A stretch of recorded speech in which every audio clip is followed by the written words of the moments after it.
Assalamualaikum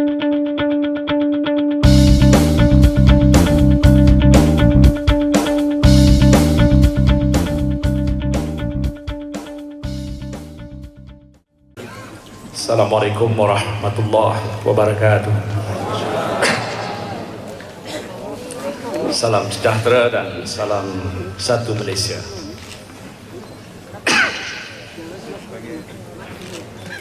Ya, Bapak Muhammad Datuk Seri Panglima Musa Haji Aman, Ketua Menteri Merangkap Pengurusi Barisan Nasional Negeri Sabah, Yang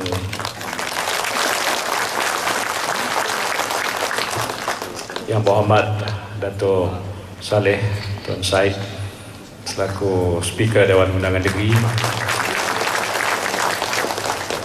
Datuk Syafiee Afdal Menteri Ketua Bandar dan Wilayah, Datuk Ahmad Mazlan Ketua Penerangan Timbalan Menteri Jabatan Perdana Menteri, Datuk Syafiee, Datuk Sapawi selaku Ketua Penerangan, yang Berhormat Mulia Tengku Adnan Tengku Mansur Ketua Agung Barisan Nasional, Setiausaha Tetap Persekutuan, pimpinan-pimpinan jabatan-jabatan dan agensi kerajaan, peringkat negeri dan persekutuan, pimpinan-pimpinan komponen Parti Barisan Nasional, fasilitasi, konstitusi, datuk-datuk dan datin, tuan-tuan dan puan-puan yang saya hormati sekalian. Alhamdulillah, pada tengah hari ini kita dapat bersama-sama di majlis undangan perdana yang telah pun berlangsung sejak pagi tadi, dan sekarang ini sepatutnya sudah berhenti untuk makan tengah hari. Kalau mau makan, saya cakap seminit saja.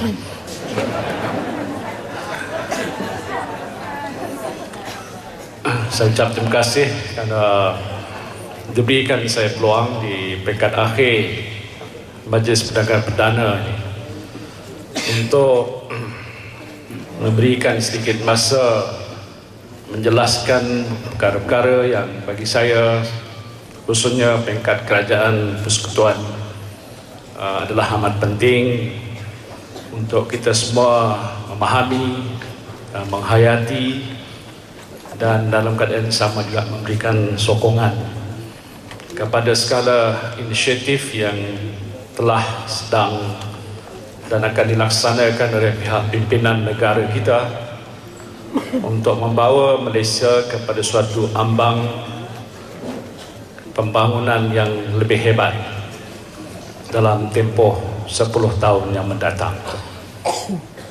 Disebabkan itu,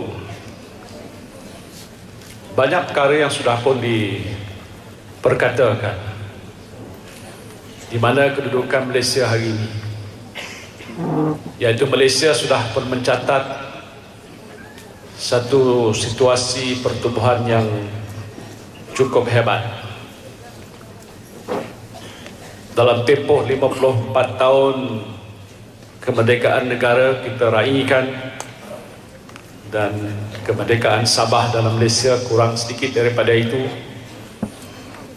kita telah pun dapat menganjak pembangunan masyarakat kita ke suatu kedudukan yang lebih baik. Situasi negara kita yang aman, damai dan makmur ini terhasil ialah atas kebijaksanaan pimpinan dan juga masyarakat mendukung prinsip kerjasama, perpaduan, saling membantu dan menghormati di antara satu sama lain. Hal ini memang penting kerana kita sedar bahawa Malaysia adalah sebuah negara majmuk. Terdapat di dalamnya pelbagai bangsa, suku kaum yang pelbagai-bagai,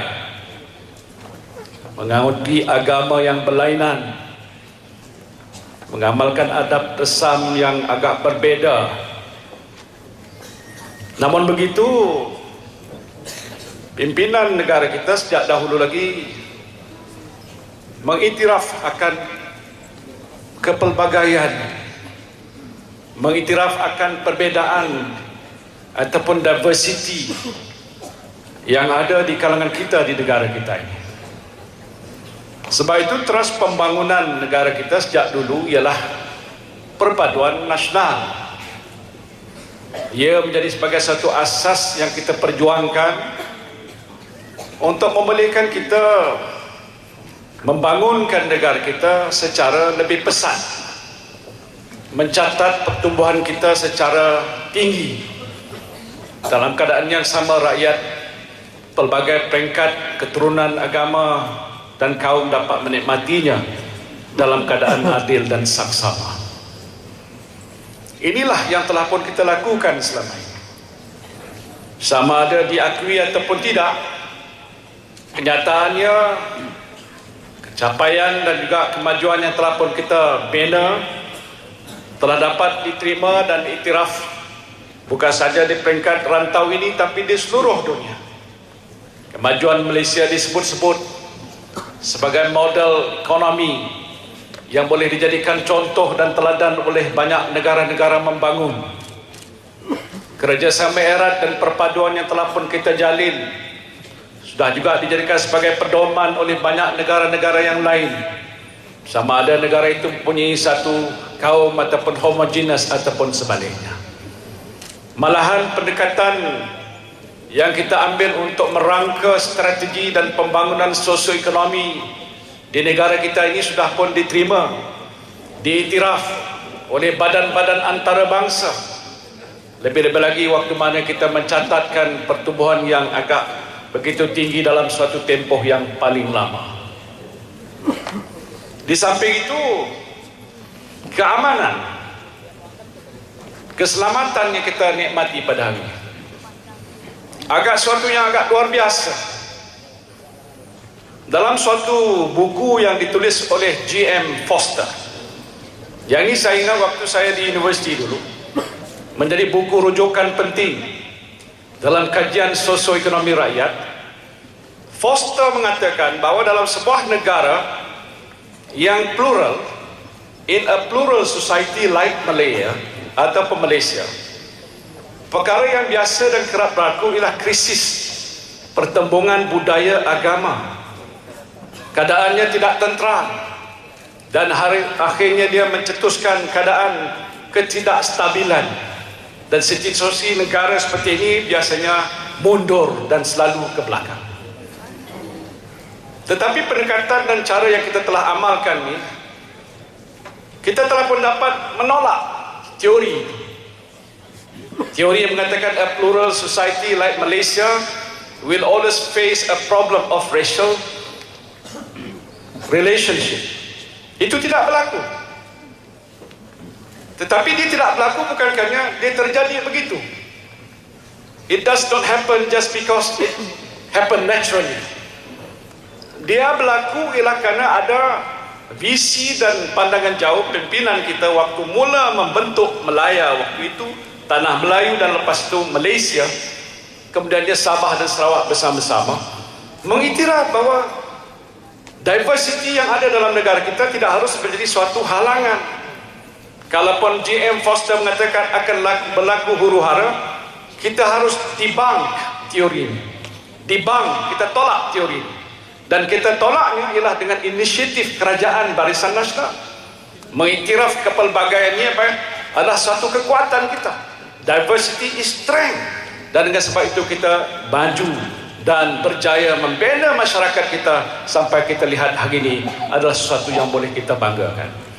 Tepuk tangan lah. Bagi semangat pada saya. Dan ini harus kita pertahankan at all cost. Sebab itu bila kita bina negara kita ini, ada asas-asas dan prinsip-prinsip negara bangsa yang harus kita terima. Bila kita ada kepelbagaian ini, kita harus terima ini adalah suatu realiti hidup yang tak boleh kita tolak lagi. Bagaimana dalam negeri Sabah ini? Ada kaum, ada keturunan, ada suku-suku yang pelbagai-bagai. Lihat saja yang 7 ke 8 ribu yang ada di hadapan saya ini. Tengok ke kiri, tengok ke kanan. Siapa? Agama lain, suku kaum lain, Tetapi ini kekuatan kita, keistimewaan kita yang harus kita gunakan untuk mencana pembangunan yang lebih besar bagi negara Malaysia yang akan datang. Jadi ini sudah diwujudkan. Sebab itu jangan ada pihak yang nak menolak kenyataan begini dengan membangkitkan isu-isu perkauman, nak membangkitkan sesuatu yang boleh mencetuskan keadaan ketidaktentraman dalam masyarakat, yang boleh merongkai perpaduan yang sudah pun terbina lebih 5 dasawarsa lamanya. Ini tak harus kita biarkan. Sebab itu tanggungjawabnya ialah terletak bukan saja pada pimpinan, tetapi kepada pimpinan dalam masyarakat rakyat yang terbanyak yang ada di dalam negara kita. Jadi bila sudah terbentuk keadaan sebegini, sudah berlalulah proses-proses perubahan dalam masyarakat kita. Hari ini kita sudah dapat melihat satu daripada cabaran besar waktu kita mencapai kemerdekaan dulu ialah untuk menangani masalah kemiskinan rakyat. Waktu Melaya hampir 70% rakyat kita hidup dalam keadaan kemiskinan yang begitu teruk. Dasar penjajah tidak mau membangunkan warga yang ada dalam negara kita. Dia pecah dan dia perintah tanah tidak dibahagikan, apa-apa kekayaan hanya dikaut, dibawa ke negara asal mereka. Jadi kemiskinan menjadi satu perkara yang besar bagi kita. Hari ini waktu saya berdiri di sini, peratusan kemiskinan yang dikatakan hampir 60 ke 70% sudah menurun kepada hanya 3.5% saja. Is it not an achievement? Apakah itu bukan satu kejayaan dan pencapaian yang agak luar biasa? Banyak negara-negara yang lain yang merdeka seperti Melaya ini ataupun Malaysia ini, keadaannya makin bertambah buruk.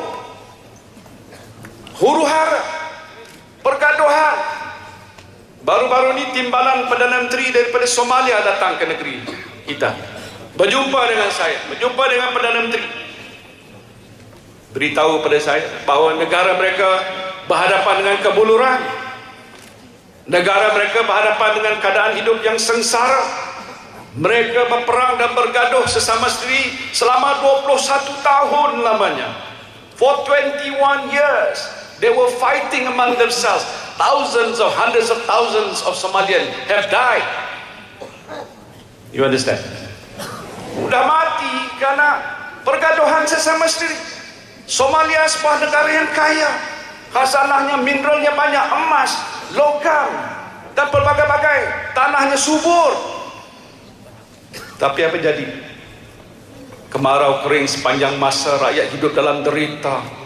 Sampai waktu kita hantar satu pasukan kita nak menolong pergi ke sana, ditempa maut Dorong Faizal. Ceritanya begitulah. Jadi Malaysia ini sudah jadi sebuah negara istimewa, harus kita jaga at all cost. We cannot allow any single person creating problem. Orang kata mencetuskan keadaan perasaan kebencian antara kaum, kebencian antara agama, satu agama lebih baik, satu agama kurang baik, satu kaum lebih istimewa, satu kaum kurang istimewa.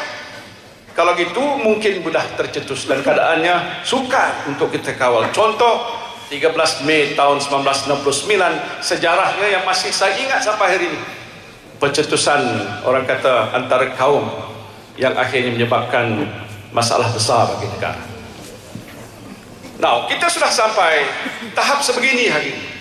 Molek, cantik. Apa kurangnya di Sabah? Kalau orang Kelantan kata sudah molek, cantik. Tidak ada kurang. Sudah elok, tetapi nak terus diperelokkan lagi.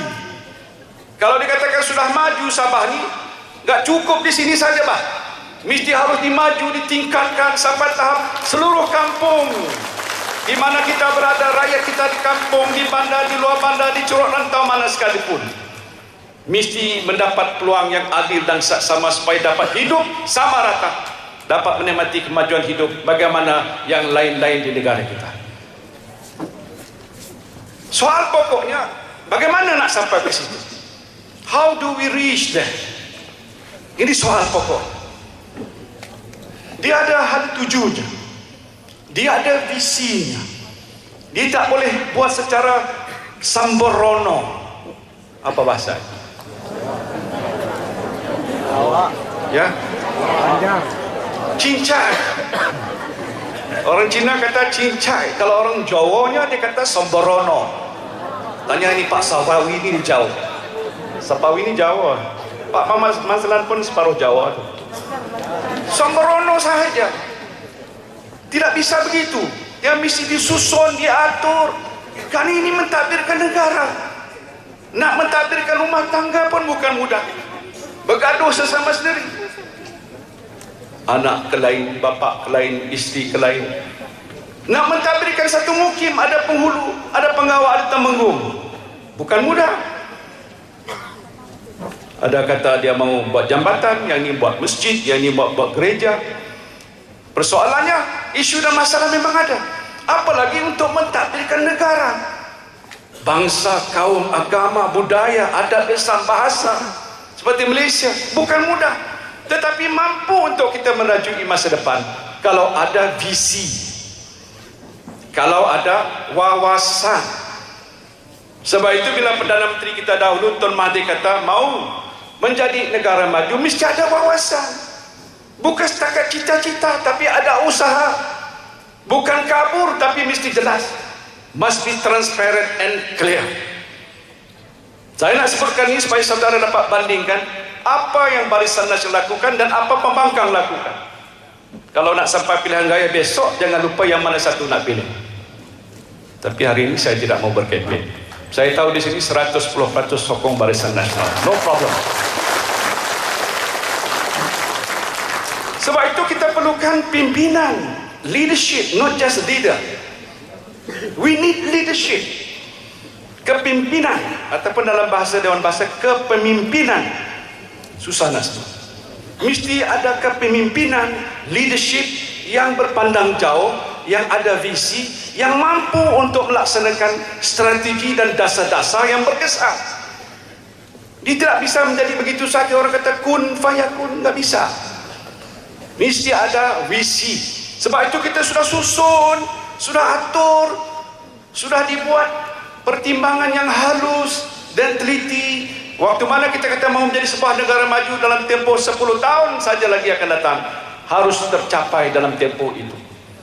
Malaysia insya-Allah akan jadi sebuah negara maju. Menjelang Fajar 2020 kita akan mencatat sebuah negara maju dengan acuan kita sendiri, bukan acuan orang asing. Bila kata menjadi sebuah negara maju, kita mau nikmat pembangunan dan kemajuan terasa bukan di bandar saja. Di kawasan-kawasan luar bandar dan perkampungan dan pedalaman mesti terasa kesan pembangunan dan kemajuan yang kita capai. Sebab itu kita susun program. Yang sekarang ini Perdana Menteri kita berwawasan, mula-mula saja mengambil alih tadbir negara, dia perkenalkan gagasan satu Malaysia. Mungkin bagi setengah pihak ini bukan satu perkara yang luar biasa, tetapi nak memperkukuhkan lagi tentang pentingnya kesatuan dan perpaduan dalam negara seperti Malaysia. Gagasan satu Malaysia, rakyat didahulukan, pencapaian diutamakan. Jadi dia terbentuk begitu. Dalam gagasan itu sebagai sebuah bangunan, saya tak tahu sudah diceramah ataupun tidak. Saya tidak akan mengambil masa lebih daripada setengah jam. Tercatat program-program raksasa yang disebutkan sebagai transformasi. Mungkin dahulu agak luar biasa, kita jarang mendengar istilah ini. Orang sebutkan perubahan, change. Sekarang bukan membicarakan soal perubahan yang lebih besar daripada perubahan biasa yang disebut sebagai transformasi. Apanya yang mau ditransformasi? Perdana Menteri waktu mengambil alih pentadbiran negara, saya membantu sebagai timbalan, memikirkan setiap hari, siang dan malam. Turun ke bawah, jumpa dengan ramai masyarakat, bersembang, duduk dalam kedai kopi, ke warung-warung, bukan main-main jalan-jalan kosong, tapi mendengar daripada masyarakat sendiri apakah perkara-perkara pokok yang harus menjadi perhatian kerajaan. Kalau bukan setakat nak mengukuhkan sokongan pada kerajaan Barisan Nasional, tapi nak mengajak pembangunan negara kepada suatu yang agak dikatakan lebih tinggi. Maka disebutkan yang biasa sudah pun disebutkan dalam Government Transformation Program, the GTP, 7 perkara. Dulu 6, sudah tambah 1. 7 perkara. 1 ialah usaha untuk mengurangkan kadar jenayah. Saya juga jadi orang kata menteri bertanggungjawab untuk menjaga menteri-menteri yang lain. Tiap-tiap bulan saya bersidang, dia lapor kepada saya. Setiap orang satu komiti bagi 1 jam saja, not more than 1 hour. Pasal satu hari 7 jam, satu bilik, pergi sini, pergi sini, pergi sini, pergi sini. Every one, orang kata DTF, saya terpaksa dengar. Yang pertama soal mengurangkan jenayah, alhamdulillah sudah dapat kita kurangkan. Di Sabah pun sudah menurun. Mana ketua polis kita? Dia duduk kat belakang, jaga keselamatan. Sudah menurun. Ada orang kata mana menurun? Semalam di sebelah rumah saya pun ada orang curi. Betul, memang ada. Tapi soalnya secara keseluruhannya, peratusannya sudah menurun. Hampir 40% jenayah-jenayah kecil. Belum terasa. Tunggu sedikit masa. Kalau di kampung-kampung, di rumah-rumah panjang ada orang curi, senang kita tangkap. Ataupun apa tindakan yang harus kita buat untuk menangani masalah ini, kita akan terus laksanakan. Kita tahu hotspot. Kalau di KK di mana hotspot, kita pergi kat situ. Kita kumpulkan tenaga polis kita. Kita letakkan mereka di tempat-tempat yang strategik, omnipresent. Kita mengambil langkah-langkah memasang CCTV. Kita nak memantau setiap pergerakan kalau ada penjenayah. Kita ambil langkah segera untuk mementeras mereka. Dulu ada, tetapi sekarang lebih terfokus karena visi kita ialah untuk mengurangkan kadar jenayah. Soal rasuah mau dibenteras. Rasuah adalah barah dalam masyarakat. Rasuah adalah perbuatan jenayah yang paling keji, yang kalau tidak dibenteras merosakkan negara, merosakkan bangsa. Kita perkukuhkan SPRM, kita bagi kuasa baru, kita tubuhkan akta yang disebutkan Akta Whistleblower Act. Kalau siapa memberi laporan, siapa melakukan rasuah, dia terlindung dan tidak ada hukuman karena dia akan dibela. Ini tujuan dan langkah-langkah seterusnya. Transparency International yang memantau usaha-usaha yang dibuat oleh pihak negara-negara yang kata nak mengurangkan kadar jenayah ataupun kadar rasuah, memberikan satu pengiktirafan yang agak lebih baik sekarang ini atas langkah kita untuk menangani masalah rasuah dalam negara. 2. 3, soal pendidikan penting, saya bertanggungjawab.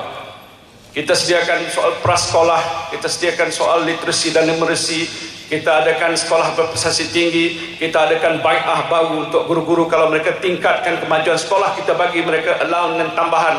Kita ambil inisiatif untuk memperbaiki sekolah-sekolah di luar bandar. Kita tingkatkan infrastruktur, kita baiki sekolah-sekolah yang mau runtuh masuk ke sungai. Banyak masalah.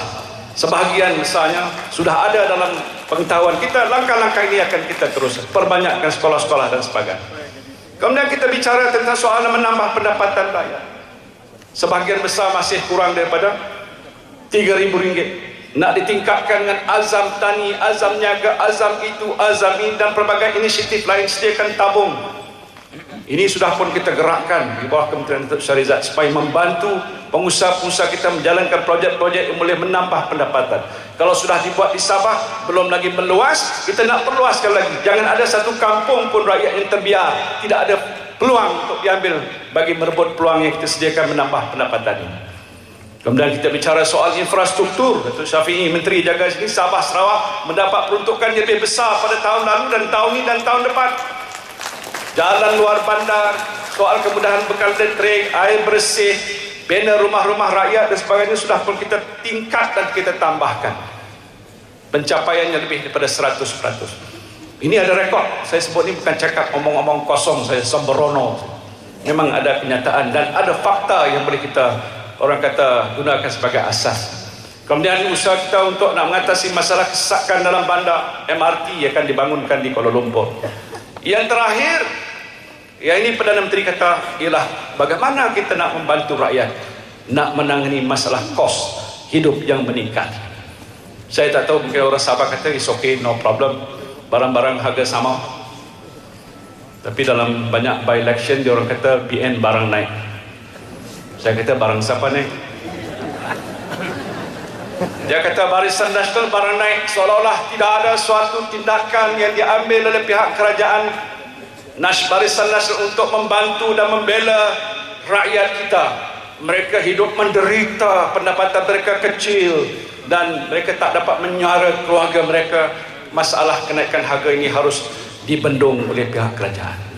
Saya nak jelaskan sedikit lagi. Tidak ada negara di dunia yang saya nak sebutkan ini memberikan suatu peruntukan subsidi yang terbesar untuk rakyat. Satu tahun lebih daripada 16 bilion. Yang ini disediakan oleh Petronas.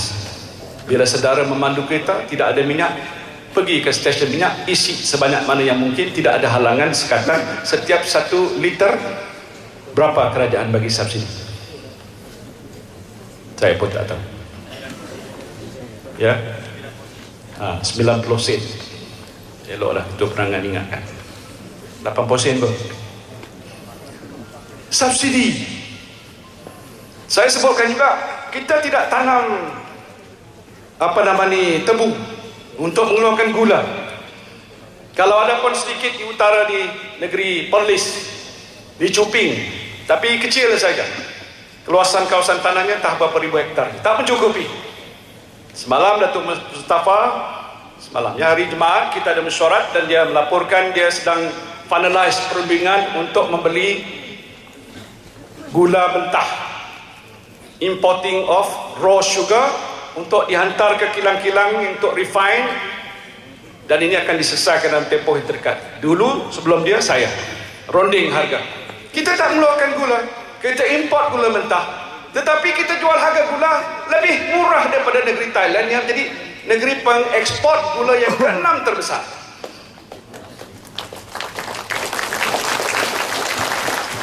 Harga gula yang kita beli setiap kilo ada subsidinya. Kerana kerajaan bagi 300 juta kepada pekilang. Supaya bila kita bagi 300 juta, you can use this money, but when you process and refine the sugar, you sell it, please don't sell it at a higher price than what the government has decided. Dia tak boleh naik sewenang-wenang. Kalau nak naik 10 sen, dia rujuk pada kita. Tapi elok juga harga gula ni mahal. Kalau murah sangat pun ada problem. Pasal apa? Oh, kencing manis ya? Tahu. Kencing manis. Katanya gunaan gula di Malaysia ni per kapitanya lebih tinggi daripada seluruh dunia. Saya tak ingat berapa kilo seorang setahun. Kalau ada doktor kesihatan, Rosnah agaknya, dia pun cakap soal diabetik. Kita tak mengeluarkan gula, kita jual harga gula lebih rendah berbanding dengan pengekspor gula seperti Thailand. Kenapa? Kerana kerajaan subsidize. Tak ada negara dalam dunia yang mengamalkan sistem kawalan harga. Datuk Syafiee pernah jadi Menteri Perdagangan Dalam Negeri juga. Saya pun jadi Minister of Domestic Trade before. Mungkin ada pegawai kita pun dekat sini yang pernah masih lagi menjalankan tugas sebagai pegawai buat kuasa untuk mengawal harga barang-barang. Tidak ada negara di dunia mengamalkan sistem kawalan harga. Kalau saudara pergi ke Thailand, sekarang mereka menghadapi malapetaka banjir. Mungkin kalau tanya pun dia tak nak jawab, pasal masalah dia lagi besar. Pergi ke Singapura, jumpa Lee Kuan Yew, tanya dia. Saya baru ni pergi jumpa Perdana Menteri dan timbalan Menteri Perdagangan. Saya tanya, sama ada di Singapura ada tak sistem kawalan harga? Dia tengok muka saya, what? Price control? No such thing. Di Malaysia we implement price control. Mungkin penjaga tak suka, tapi kalau kita tak kawal, nanti sebagian besar rakyat kita terpaksa berbelanja dengan harga yang lebih tinggi daripada yang sepatutnya. Lebih lagi walau waktu mana nak sampai ke musim perayaan, sekarang ni Deepavali, ada lagi ya? Datuk, Deepavali ada lagi. Celebration sebelum Deepavali seminggu, selepas Deepavali seminggu, hari raya, minta maaf bukan kerana you are, I'm sorry. No. I'm just asking you. Masih ada celebration. Saya pun akan pergi di Deepavali lepas ni kan. Betul. Ya. Nak hari raya Aidil Fitri, hari raya Korban, Tahun Baru Cina, Christmas, 1 week before, 1 week after, we control the price. Kita rondeng dengan mereka, ayam berapa harga 1 kilo? Kalau dia kata RM8, no, kasih turun, okeylah RM7.5. 50% 50 cent saving. Kerana di Malaysia ni ada undang-undang Akta Kawalan Harga tahun 1946. Saya belum lahir lagi, tapi akta sudah ada. Waktu saya jadi menteri dulu, tiap-tiap kali nak menyambut hari-hari perayaan, orang komplain. Pesatuan-pesatuan pengguna komplain, kenapa harga melambung naik? What is government doing about it? Okey, saya cek dengan pegawai, ada tak undang-undang? Dia kata ada undang-undang, dah lama tak pakai. Apa dia? Undang-undang Akta Kawalan Harga 1946. Boleh pakai? Saya tanya. Boleh. Okey, you impose a price control. Tak ada negara dunia buat kawalan harga seperti Malaysia untuk nak membantu orang kita melindungi kepentingan rakyat jelata. Tapi kita tak buat sewenang-wenang. Kita bincang dengan peniaga, persatuan-persatuan mereka bersetuju, jadi akhirnya mereka dapat menerima kenyataan kita kawal harga yang berpatutan. Tak ada negara di dunia buat begitu. Dan soal nak kawal harga ni satu hal, tapi nak meningkatkan pengeluaran negara kita. Macam Sabah, sebuah negeri yang sebesar Sabah, land of plenty, water bodies dan sungai-sungai yang masih boleh digunakan untuk menternak ikan, udang dan pelbagai-bagai lagi kawasan-kawasan yang boleh kita gunakan untuk tanaman, belum kita gunakan secara meluas. Sebab itu Malaysia ni masih lagi mengimport berbilion ringgit nilai makanan. Beras pun kita import, buah-buahan kita import, sayur-sayuran kita import, susu kita import, daging kita import, kulluhum ajma'in kita import belaka.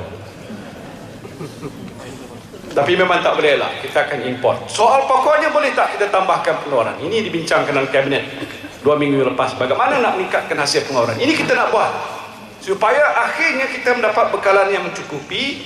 Walaupun kita boleh menggunakan kuat kuasa undang-undang, tetapi kita mahu harga akan balik semula keadaannya yang berpatutan kalau bekalannya mencukupi. Itu yang penting, kerana penduduk di negara kita ni bilangannya setiap hari bertambah. Penduduk dunia pun setiap hari bertambah. Perdana Menteri kita waktu bersidang di Chogam di Perth baru ni bincang antara agenda utama ialah soal food security, jaminan keselamatan makanan, yang merupakan agenda penting dunia. Setiap kali jumlah penduduk meningkat tetapi pengeluaran makanan makin berkurangan. Soal cuaca tak menentu. Dulu tak kita dengar banjir sebesar ini berlaku di Thailand. Dulu kalau ada banjir ni utamanya biasanya di sebelah selatan, di Johor, di Kota Tinggi. Sekarang ni dah dialih pergi ke Kedah dan juga ke Perlis. So weather have changed. Setengah negeri biasanya kemarau, sekarang ni dihadapi dengan soal banjir. Setengah negeri banjir, sekarang sudah kemarau. Jadi tanaman-tanaman, ternakan pun sudah terjejas. Ini bukan masalah negara Malaysia tapi seluruh dunia. Jadi kita kena uruskan soal ini. Jadi pokok yang saya nak sebutkan ini soal nak membantu rakyat mengurangkan kesan daripada kenaikan barang ini telah pun kita mulakan. Kalau pembangkang berkata ini tidak cukup, apa yang mereka buat? Di negeri-negeri yang mereka kuasai seperti di Kedah, ataupun di negeri Selangor, ataupun di Pulau Pinang, ataupun di Kelantan, apa langkah yang kerajaan pembangkang pakatan buat untuk membantu rakyat? Jawapannya, lah, tak ada. Tak ada apa. Kosong. Kita kerajaan Barisan Nasional bertanggungjawab membantu. Kalau kita tafsirkan pula jumlah amount yang kerajaan bagikan dalam bentuk subsidi, dan kalau itu terpaksa dibayar oleh kita sebagai pengguna, amountnya adalah berpuluh-puluh bilion. Tetapi itu saudara tak bayar. Siapa tanggung? Kerajaan. Jadi kalau kata kerajaan Barisan Nasional BN barang naik, ini tak adil. Satu, orang kata kenyataan yang memang tidak betul. Dan juga yang terakhir, ini yang bajet Perdana Menteri sebutkan 100 sentuhan BN untuk rakyat bajet 2012. Ini kalau saya cakap banyak, tuan-tuan tak akan pakai langsung. Saya akan mengambil masa lama. Tapi saya tidak mahu nak jumpa. Pokoknya ini adalah kebijaksanaan pimpinan Barisan Nasional. Saya tak tahu mungkin saudara dah baca atau tidak bajet. Baca, elok baca. Ini sebagai satu panduan. Apa yang kita nak lakukan untuk tahun hadapan? Untuk meneruskan proses pertumbuhan supaya tak terganggu, bajet ini menentukan. Walaupun kita berhadapan dengan soal masalah defisit, tapi kebiasaan Perdana Menteri walaupun ada defisit dan nak dikurangkan defisit, tapi pertumbuhan masih ada. There is still growth, while at the same time we manage to reduce our deficit to 4.7%. Satu daripada langkah yang disebutkan di sini untuk mengurangkan beban rakyat ialah untuk memberi bantuan kepada mereka yang isi rumahnya pendapatan RM3,000 ke bawah. Dalam mesyuarat kabinet yang lepas saya fungsikan, kita bincang, tapi belum selesai. Kita akan nanti buat kenyataan secara terperinci bagaimana wang yang kata 500 bagi isi rumah 3,000 ke bawah ni akan dilaksanakan. Kita nak laksanakan pada awal Januari dan mungkin akan berlarut sampai 2 bulan ataupun 3 bulan. Di peringkat awal saja, sepintas lalu saja, lebih daripada 3 juta household. Amountnya lebih kurang 1.8 bilion, tak silap saya. Saya nak tanya di sini, ada dekat 7,000. Siapa yang pendapatannya di bawah RM3,000 ke bawah? 1, 2, 3, 4, 5, 10, 100, 200, 300, 1,000, 2,000. Oh, saya pun angkat tangan juga. Serius, ini belum pernah berlaku dalam sejarah kita. Kita bincang selalu dan akhirnya Perdana Menteri tak memberi secara terperinci pada kami, memaklumkan inilah tawaran. Ya, sekarang ni kita nak fikir satu definisi household income. Kita nak define betul-betul. Sama ada yang berkahwin ada anak saja ke, atau bujang tapi duduk rumah sendiri ke, ataupun yang berpoligami seorang saja ke, 2 ke, 3, 4 ke. Ini akan kita define.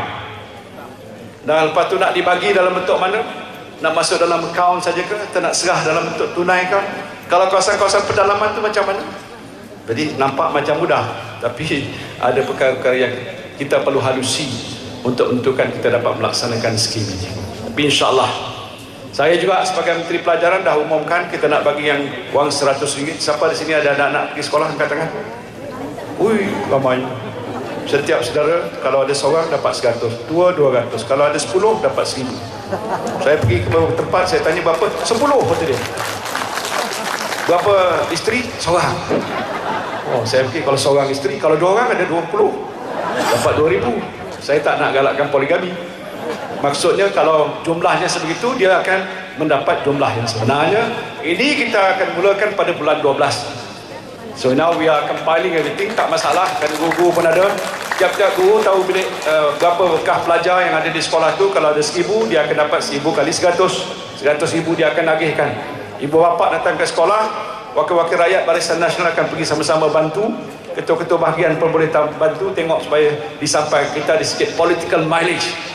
Jangan dia lupa, ini sumbangan Barisan Nasional untuk mengurangkan beban mereka.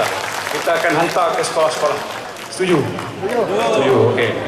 Jadi kita buat begitu dan ini insyaAllah akan kita laksanakan. Tidak jadi masalah, cumanya mungkin kita berpendapat kerana sekolah mesti ada akaun, wang ini akan dimasukkan dalam akaun sekolah sejumlah mana yang perlu dan sekolah akan bagikan dalam bentuk tunai.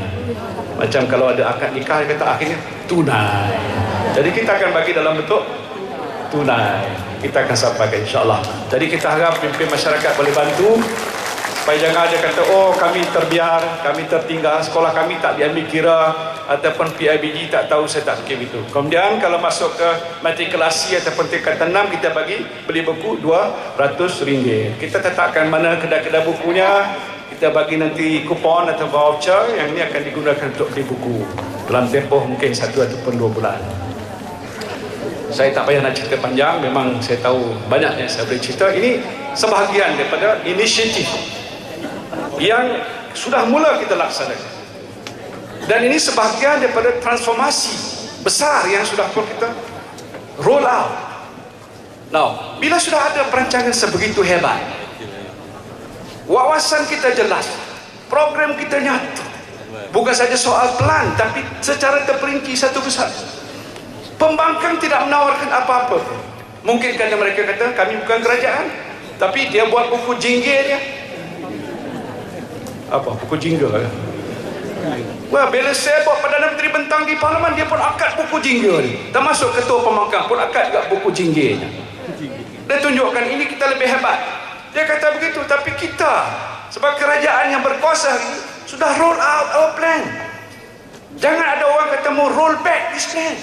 Jangan ada orang mau sekat dan halang daripada proses pelaksanaan yang sudah pun bermula. Maknanya kalau dalam beberapa bulan akan datang pilihan raya sampai, jangan dengan sebab pilihan raya kita lupa ini plan untuk masa depan kita. Jadi tidak ada pilihan kecuali kita sokong Barisan Nasional.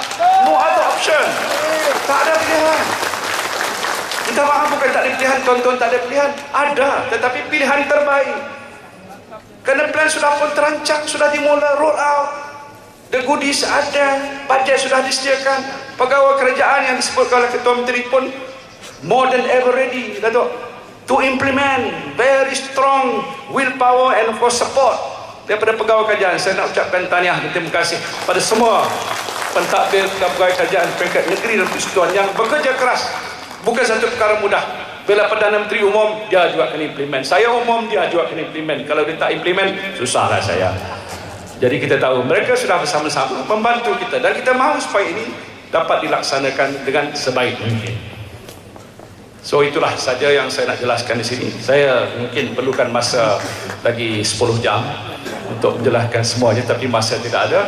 Saya harap bila dah dijelaskan awal-awal tadi tentang SPR, keselamatan dan lain-lain itu, saudara faham ya tentang apa yang kita nak buat, dan kita harap Sabah khususnya di bawah pimpinan Ketua Menteri akan terus bergerak maju ke depan.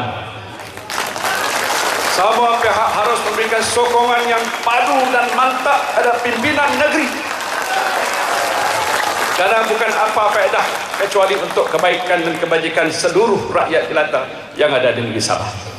Ini untuk menentukan supaya keberkekalan kuasa politik di tangan kita. Rencana yang sudah pun disusun akan dapat kita sempurnakan secara yang sebaik-baiknya. Tidak ada pilihan, malahan untuk kita bekerja sebagai satu pasukan, satu tim yang kuat untuk pastikan insyaAllah kita berupaya mengekalkan kuasa politik kita di negeri dan juga di peringkat negara. Wabillahi taufiq wal hidayah. Assalamualaikum warahmatullahi wabarakatuh.